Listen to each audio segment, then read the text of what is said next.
Bienvenidos a su sección de Primera Reporte. Soy Bernardino Chávez, les traigo el acontecer de Sinaloa, México y el mundo. Peña Nieto acabó su sexenio con un 75% de desaprobación.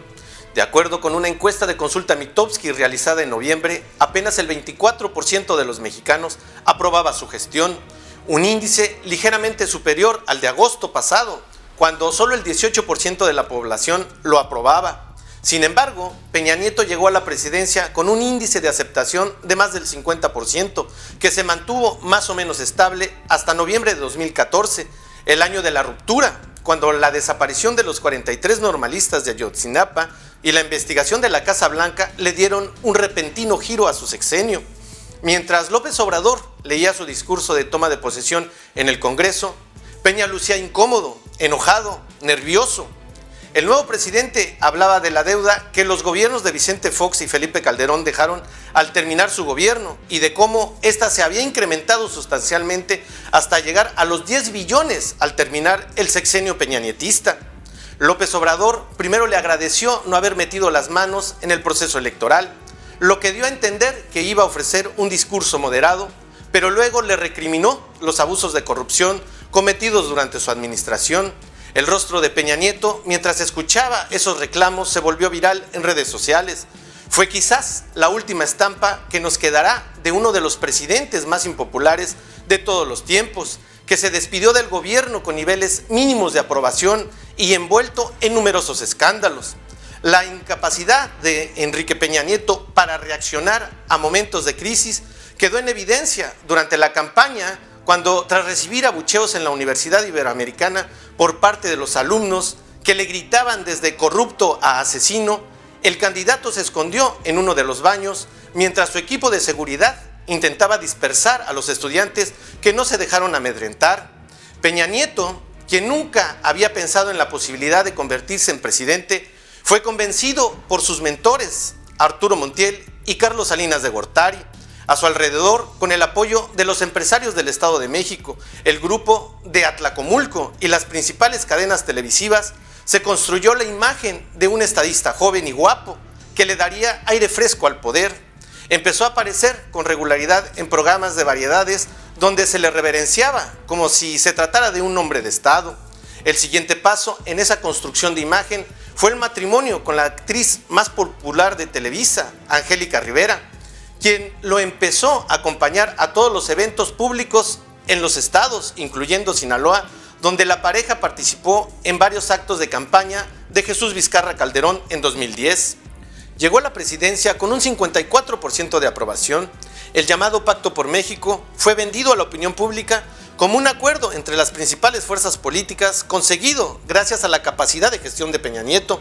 Con ese acuerdo se lograron aprobar las reformas energética, educativa, hacendaria y en telecomunicaciones, las cuales fueron vendidas como la panacea del desarrollo económico y que por el contrario provocaron los primeros despidos masivos en Pemex y otras paraestatales. A la postre, el pueblo tuvo que sentir en carne propia la incongruencia de dichas reformas al pagar altos precios por los combustibles y la energía. Expertos señalaron que la reforma energética, tal como se operó, fue una reforma dañina. Primero, porque se puso a competir a Pemex, pero desde un principio del sexenio se le cortaron sus dos brazos principales, la exploración y la producción. El primer punto de inflexión entre Peña Nieto y los partidos de oposición se dio a partir de esa frase con la que mostró su apoyo a Rosario Robles, entonces secretaria de Desarrollo Social. No te preocupes, Rosario, que empezó a ser acusada por la oposición de desvíos de fondos y favoritismos implementados durante la Cruzada Nacional contra el Hambre. Eso propició el rompimiento del Pacto por México y Peña Nieto, cuyo partido no era mayoría en el Congreso, quedó sin un poder legislativo que avalara todas sus reformas. Pero no cabe duda de que el verdadero punto de quiebre del sexenio se dio a partir del segundo semestre de 2014, año axial para la historia reciente de México, en que sucedió la desaparición de los 43 normalistas de Ayotzinapa, un hecho que al principio el gobierno federal intentó minimizar y que solo generó más encono social. Ese mismo día se le informó al presidente sobre lo ocurrido en Iguala. Él estaba jugando golf en Ixtapan de la Sal. Tras recibir el informe sobre la gravedad del asunto, Peña Nieto siguió jugando y no hizo ningún comentario al respecto hasta 10 días después. El gobierno no asumió de inmediato el control del problema. Lo dejaron crecer, creyendo equivocadamente que se trataba de un asunto local, pero por haber estudiantes la noticia le dio la vuelta al mundo. El segundo error que se cometió fue que para resolver el caso de manera inmediata tomaron como verdad histórica las declaraciones de un sicario, Agustín García Reyes, el Cheneque, detenido en octubre de 2014, presentado como testigo estrella por el Procurador de la República, Jesús Murillo Caram, en aquella famosa conferencia de prensa donde todo lo que decía el Cheneque era asumido como la verdad. Para expertos, el quiebre se consolida cuando se revela el asunto de la Casa Blanca de la familia presidencial. Enrique Peña Nieto no supo enfrentar un escándalo de esas dimensiones que en cualquier país le hubiera costado el cargo al presidente en turno. De acuerdo con la investigación, la casa había sido construida por Grupo IGA, el consorcio empresarial favorito del peñanietismo, que mientras era gobernador del Estado de México obtuvo contratos por más de 8.800 millones de pesos. Grupo IGA, además, iba a participar en la construcción del tren rápido Ciudad de México-Querétaro, un proyecto millonario que tuvo que ser cancelado.